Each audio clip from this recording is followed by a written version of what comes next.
Coucou, ça va bien? Alors je me suis réveillée ce matin et j'ai vu que Carole Logis avait sorti une vidéo.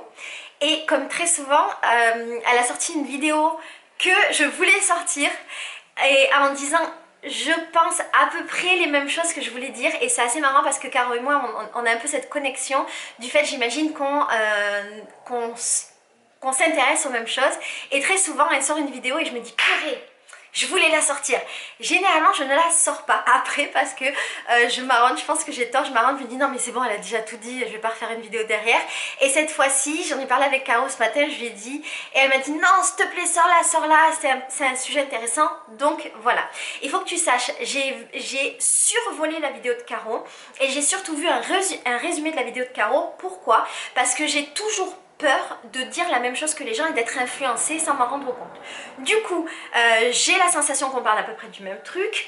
Je le sais aussi parce qu'on a eu des longues conversations il y a plusieurs mois sur ce sujet-là et je pense que c'est pour ça qu'on avait la volonté toutes les deux de sortir une vidéo sur le sujet.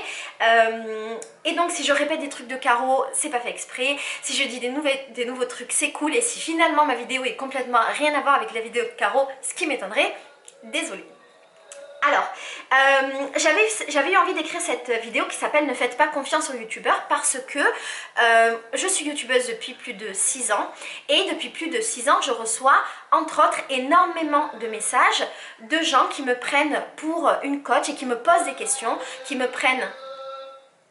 C'est le vendeur de balai qui passe. De gens qui me prennent pour une coach, pour une psy, pour une médecin, pour une gynécologue. Je reçois beaucoup de messages en lien avec les troubles alimentaires, la dépression, le suicide, les gros problèmes de couple, les problèmes de violence conjugale. Je reçois beaucoup de messages en rapport avec les problèmes d'infertilité, de PMA, de gynécologie, de sexualité, de troubles psychologiques. Et je voudrais dire que je ne suis pas capable de répondre. En tant que youtubeuse, en tant que personne, je ne suis pas capable. Et alors je voudrais parler de ça parce que le truc c'est que YouTube permet de créer une relation de confiance avec les personnes qui nous regardent et notamment les personnes qui nous regardent depuis longtemps ou les personnes qui sont jeunes ou encore les personnes qui peuvent être fragiles. Dans mon cas c'est encore plus parlant parce que je fais des vidéos quotidiennes depuis 6 ans, ce qui veut dire que je fais partie de la vie de beaucoup de personnes. Et donc ces personnes-là, quand elles m'envoient ces messages-là, eh ben, elles me les envoient comme si j'étais une grande sœur, une conseillère ou une amie avec laquelle on a envie de partager des choses. Moi je trouve ça magnifique, j'ai beaucoup de chance qu'on me donne cette confiance-là, mais je voudrais alerter sur le fait que je ne devrais pas avoir cette confiance-là et que vous ne devriez pas me donner cette confiance-là. Pourquoi? Déjà, je ne suis pas une professionnelle, je suis juste une personne qui partage des expériences personnelles, qui partage des expériences de vie ou qui partage des connaissances, mais je n'ai aucune qualification pour le faire. Ce qui fait que sur ma chaîne, j'espère, j'essaye de rester dans un niveau très... je ne vais pas dire superficielle, mais basique au niveau des informations que je vous donne, parce que je sais très bien que déjà j'ai mes propres limites sur tous les sujets que j'aborde, et puis surtout que je ne suis pas qualifiée à aller au-delà. Dans mes vidéos, je ne donne aucun conseil médicaux, psychologiques, gynécologiques qui pourraient encore une fois aller au-delà de mes compétences. Je ne partage que mes expériences propres et je propose aux personnes d'ouvrir des pistes de réflexion, de se poser des questions, mais je ne vais jamais dire aux personnes ce qu'elles doivent, ne doivent pas faire, et notamment quand ça touche le domaine du médical. Quand je reçois ce type de message, la seule chose que je puisse faire, c'est vous écouter, vous donner de l'amour et ce que je fais quasiment systématiquement, vous orienter vers des professionnels. Et quand je dis professionnels, ça peut être vers des assistantes sociales, vers des médecins, des infirmières, vers la police, vers des associations, des numéros de téléphone qui peuvent vous aider. Mais je ne peux en aucun cas remplacer ces personnes-là et parler au nom de ces personnes-là. Et même si moi j'ai vécu des choses que vous avez vécues, par exemple j'ai fait des vidéos sur le fait que ma mère a été victime de violences conjugales pendant longtemps et je reçois des messages de femmes victimes de violences conjugales. Et je pourrais avoir cette envie, ce réflexe de les aider parce que c'est quelque chose qu'indirectement j'ai vécu, mais même si parfois j'ai des réponses pour elles, je ne suis absolument pas qualifiée pour les donner et je trouve ça très dangereux de les donner et on va y revenir.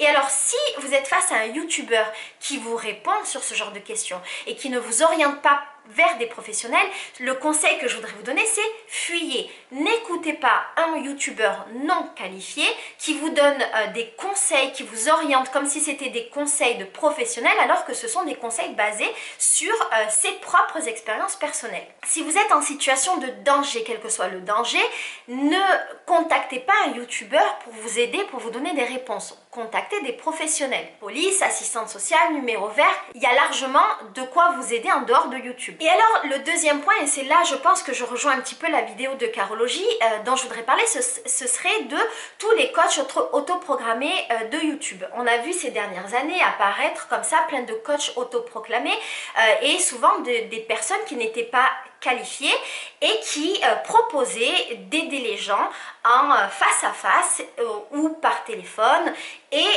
de les accompagner dans leur vie, et je trouve que ça peut être très problématique et je pense réellement que c'est là où Caro et moi on se rejoint. J'ai vu notamment des coachs autoproclamés dans le domaine de l'amour, dans le domaine de la séduction, dans le domaine de la sexualité, dans le domaine de la vie en général avec des coachs de vie, dans le domaine des problèmes psychologiques, des troubles alimentaires, dans le domaine de la dépression également, dans le domaine des agressions que peuvent subir les femmes comme les viols et compagnie, et je suis chaque fois irritée, voire choquée par ce qui est proposé par ces youtubeurs qui ne sont pas qualifiés, et c'est pour ça que je voudrais faire cette vidéo en résonance avec la vidéo de la Carologie pour alerter sur ce phénomène. Je trouve hyper dangereux que des personnes qui ont des problèmes et notamment des troubles psychologiques, des traumatismes, des problèmes de vie donnent cette responsabilité à un youtubeur que de les aider, un youtubeur qui n'est pas qualifié. La plupart des youtubeurs qui s'autoproclament coach, si ce n'est quasiment tous, n'ont pas de formation, n'ont pas de diplôme, n'ont pas de qualification pour pouvoir être coach et vont se baser sur des choses qu'ils ont lues ou sur des choses qu'ils ont vécues. Par exemple, j'ai vécu une dépression donc je suis coach en dépression. Malheureusement, ça ne fonctionne pas comme ça. Je trouve hyper dangereux que ces personnes puissent s'occuper d'autres personnes qui ont des troubles, parce que ces troubles-là ne sont pas légers et parce que ce sont des maladies. Je vais donner l'exemple de la dépression. Si j'ai vécu une dépression, je ne suis absolument pas capable d'aider des personnes qui ont vécu des dépressions, parce que la dépression est une maladie, parce qu'il y a énormément de formes de dépression différentes et parce que mon expérience n'aura rien à voir avec l'expérience de l'autre. Et puis surtout, ce que je trouve très dangereux, c'est que si j'aide cette personne, il y a de très fortes chances que je fasse un transfert de mon expérience, de la même manière que quand les personnes me posent des questions sur les violences conjugales, et bien, il y a de très fortes chances de faire un transfert. De la même manière aussi, si on me pose des questions sur les relations amoureuses, sur les relations entre les humains, je peux faire ces transferts-là qui sont très dangereux parce que il s'agit de mon expérience, ma vie, mes réactions compte tenu de mon vécu, et ça n'a rien à voir avec ce qu'aura vécu l'autre personne en face. Ce que je trouve dangereux également, c'est que on ne peut pas ouvrir des portes qu'on n'est pas capable de refermer. Si je parle avec une personne de dépression, que je pointe le doigt sur des points, ou si on parle par exemple d'un viol, j'ai vu ça, des coachs qui aidaient des filles violées alors qu'elles ne sont pas compétentes. Si j'écoute une fille me parler de son viol, ou bien que je la fais parler de son viol, et que j'arrive à certains points ou certains blocages ou certains trucs en elle, est-ce que j'aurai la capacité de refermer des portes que j'ai ouvertes? C'est-à-dire, est-ce que j'aurai la capacité d'assumer ce que la personne va me dire et les conséquences de notre conversation sur la personne? La réponse, elle est simple. Non. En tant que personne non qualifiée, je ne saurais pas gérer cette personne-là parce que ce n'est pas mon métier. Et si moi-même j'ai été violée, c'est encore pire parce que bien évidemment je vais faire des transferts. Et c'est pour ça que les psychologues sont psychologues et qui font énormément d'années d'études. C'est justement parce qu'on leur apprend cette distanciation d'une part, et on leur apprend à refermer les portes, et on leur apprend à gérer les émotions qui vont être générées par ces conversations qu'ils ont avec les personnes. J'ai déjà eu des conversations avec des personnes qui étaient coachs sans qualification et qui me disaient: j'ai lu des livres. J'ai lu des livres, ce n'est pas une qualification. Voilà, j'ai lu des livres, ce n'est pas un diplôme, ce n'est pas des années d'études, et même avec toute la bonne volonté du monde, et je suis persuadée que toutes ces personnes qui deviennent coach sans avoir de qualification, je suis persuadée qu'elles sont pleines de bonne volonté, et très généralement ce sont des bonnes personnes.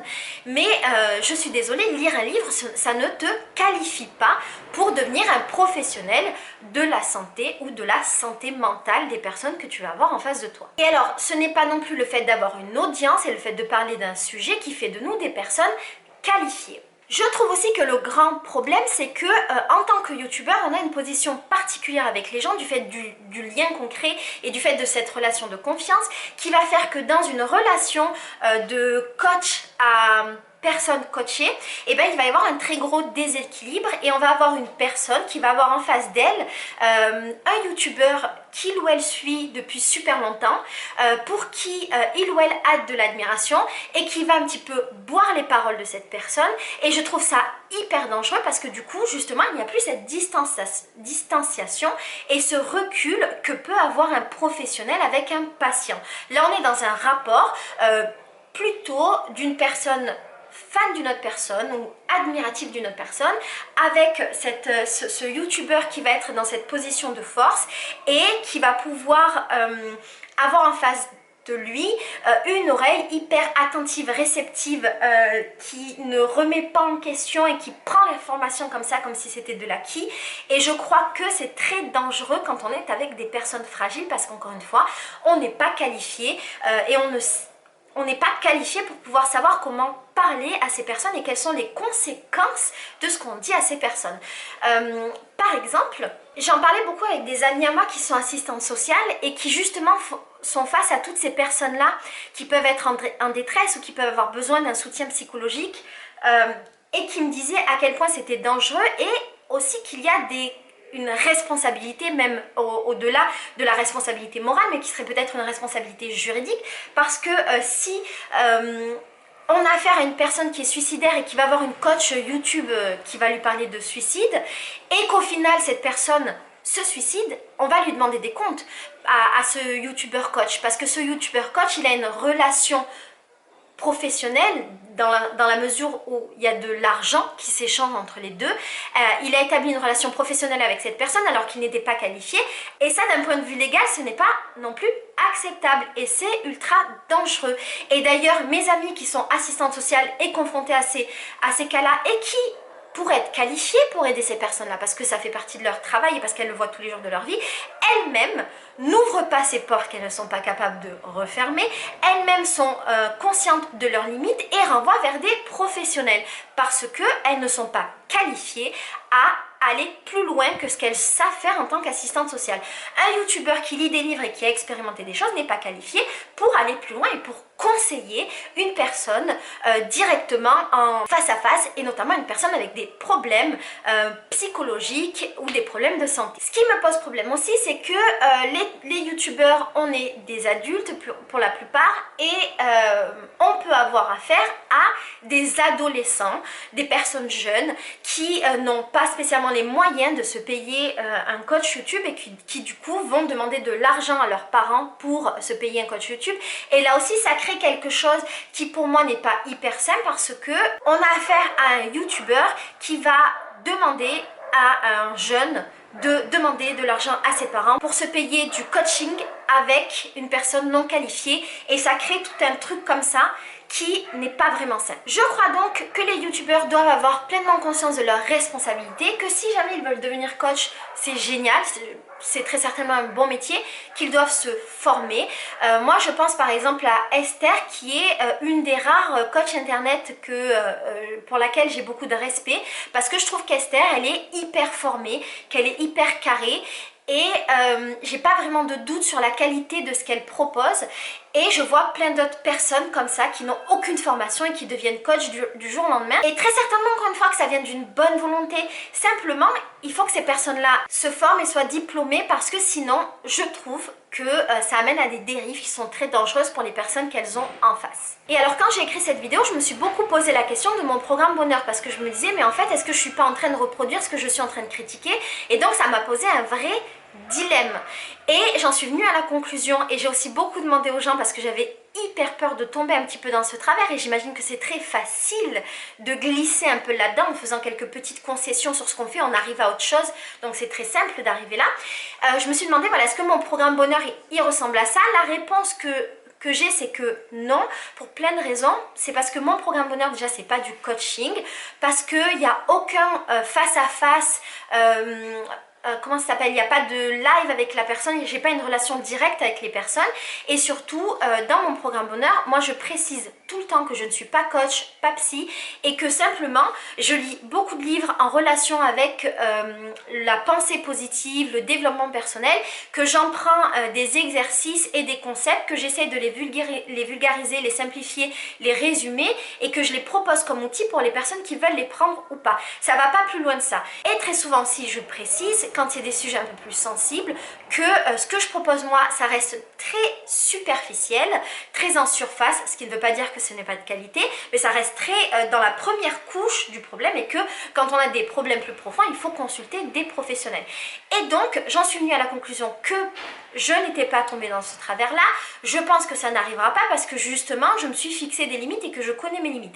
Et c'est un petit peu ce que, pour conclure avec cette vidéo, je reproche à ces youtubeurs coach, c'est que je trouve qu'il n'y a pas vraiment de limite, qu'il n'y a pas vraiment de limite dans leur relation avec justement leur communauté, dans le sens où, comme je te disais, ils ne sont pas professionnels, ils ne sont pas qualifiés et donc je trouve qu'ils vont beaucoup trop loin dans la vie de la personne, dans la psychologie de la personne, dans l'accompagnement de la personne, là où je crois que les youtubeurs, on est qualifiés beaucoup plus pour parler de choses, pour conseiller, pour partager des choses, mais qu'on n'est absolument pas qualifié pour rentrer dans la vie des gens comme le ferait un psychologue ou un professionnel de santé.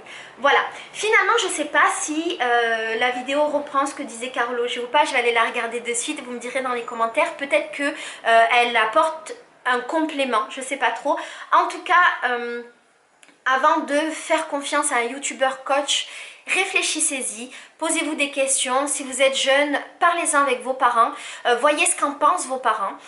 Si vous pensez que vous avez un trouble qui quand même nécessite un accompagnement important, pensez à avoir des professionnels de santé, des psychologues par exemple. Si vous avez un problème de violence conjugale, allez voir des assistantes sociales. Si vous avez des problèmes, par exemple des traumatismes, notamment des traumatismes sexuels, si vous avez été victime d'un viol, n'allez pas voir un coach YouTube, allez voir des psychologues spécialisés dans ce domaine-là parce que ce sont eux qui pourront vous aider à surmonter vos traumatismes.